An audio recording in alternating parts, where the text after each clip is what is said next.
San Gerardo María Mayela. Cada 16 de octubre, la Iglesia Católica recuerda a San Gerardo María Mayela, joven redentorista, pronto en el seguimiento, obediente, confiado en la voluntad divina. Su vida está plagada de hechos extraordinarios, bendecida con gracias sobrenaturales, es protector de las embarazadas y parturientas. Dios mío, si pudiera convertir a tantos pecadores, ¿cuántos son los granos de la arena del mar y de la tierra, las frondas de los árboles, las hojas de los campos, los átomos del aire, las estrellas del cielo, los rayos del sol y de la luna, todas las criaturas de la tierra? Era la oración que inundaba el corazón de este insigne apóstol redentorista.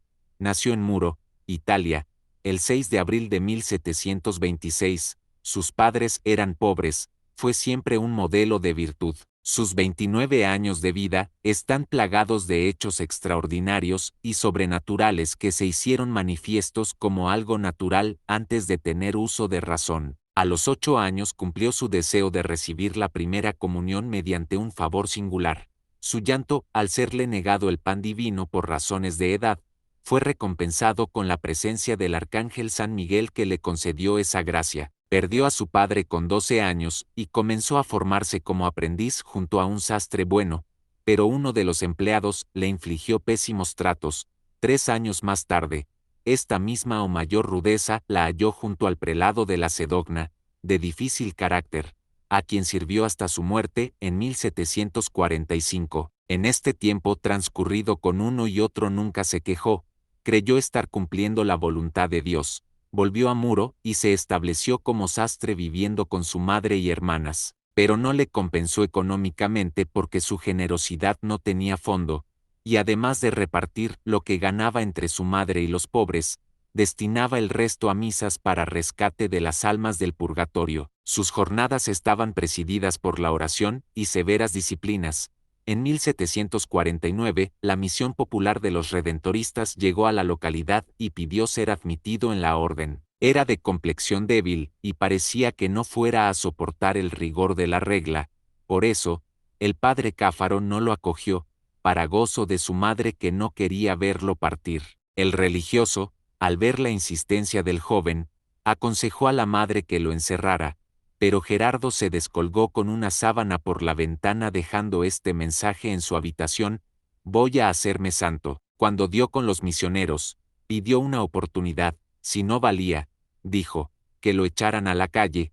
Antes de enviarlo al convento de Deliceto, el padre Cáfaro observó signos edificantes en él, lo vio perfectamente adaptado a la vida de un peregrino, durmiendo en el suelo, solícito en realizar lo que se le pedía. Así que viendo que quizá podría soportar el rigor conventual, le abrió la puerta de la comunidad, eso sí, advirtiendo en una nota que le entregó para que la mostrase al llegar: «Te envío a un hombre inútil». Un craso error, como él mismo constataría al llegar a Deliceto para asumir la rectoría ese mismo año de 1749. Gerardo era un trabajador nato, admirable por su caridad y generosidad, sus gestos de desprendimiento, la disponibilidad para ayudar a todos, su celo apostólico y tantas virtudes que se apreciaban en él ponían de manifiesto que era un alma santa, llena de inocencia. Era un gran asceta perseguido por el diablo y mimado por Dios, con quien desde niño se había acostumbrado a mantener un diálogo familiar tal que muchos de sus prodigios se producían en el contexto de situaciones propiciadas por él como si fueran lo lógico. Con esa confianza, rogó ayuda a una imagen del Niño Jesús para recuperar las llaves de la casa del prelado para el que trabajaba que se le cayeron al pozo, y el Niño Dios las extrajo del mismo, y es solo un ejemplo. Profesó en 1752, fue siempre ejemplar modelo de obediencia, caridad y humildad. Desarrolló con toda puntualidad labores de jardinería, cocina, enfermería, carpintería, albañilería, sastrería y también fue limosnero, aunque lo que le llenó de gozo fue actuar como sacristán. Se quedaba extasiado ante el Santísimo Sacramento y meditaba en la Pasión.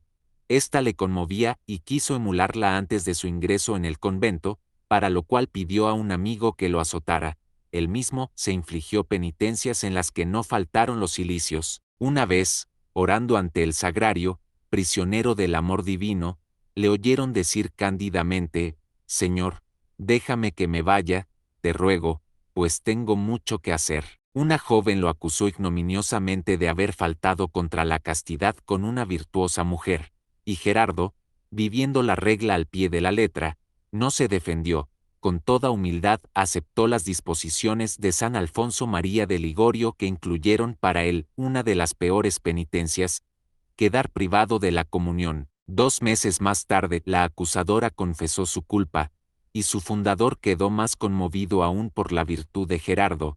Este recibió numerosos dones sobrenaturales: discernimiento de conciencias, profecía, ciencia infusa, bilocación, dominio de los animales. Con firmeza, instando a muchos al arrepentimiento y sincera conversión de sus pecados, que él conocía por la gracia que se le dio de penetración de espíritus, logró numerosas conversiones. Cuando le atribuían milagros que ciertamente había obrado, recordaba: «Es fruto de la obediencia». Añoró morir de una enfermedad contagiosa que lo mantuviese desamparado de todos. En agosto de 1755, enfermo del pulmón, sufrió una hemorragia, y colocó este cartel sobre el dintel de su celda: «Aquí se hace la voluntad de Dios, como Dios quiere y hasta cuando Él quiera». Se le reveló la fecha de su muerte, el 8 de septiembre de ese año, pero momentáneamente surtió efecto la carta de su director espiritual pidiéndole que sanase. Gerardo decía: el día 8 había de morir, pero lo impidió el padre Focci. Sus sufrimientos duraron hasta la madrugada del 16 de octubre, antes vaticinó la hora exacta de su deceso, que se produjo en la casa de Mater Domini, Avellino, hallándose solo, como deseaba, porque el hermano que le asistía había salido a tomar un vaso de agua, por equivocación del responsable de tocar la campana del convento, que estaba imbuido por la emoción de la pérdida del santo. El tañido fue de gloria, no de difuntos. León XIII lo beatificó en 1893, Pío X lo canonizó el 11 de diciembre de 1904.